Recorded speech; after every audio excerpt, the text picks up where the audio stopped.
puedes conseguir tu revista del 1 de abril en tu kiosco habitual.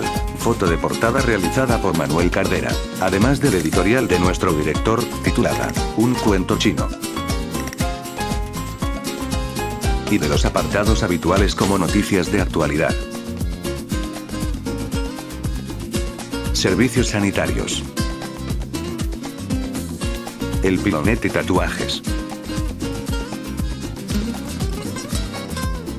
Ganadería portuguesa de Pala.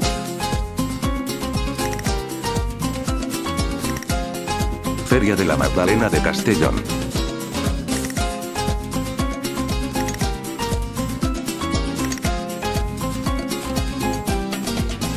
Moncada. Benimodo, Vilafamés, La Pobla de Vallbona y Pedralba. Feria de Fallas.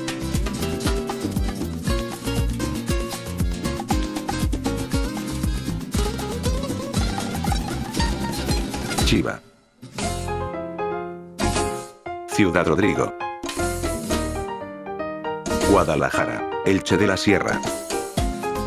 Teruel, Monzarbarba y Calahorra. Azpeitia, Autol, Aigües Vives y Aubord.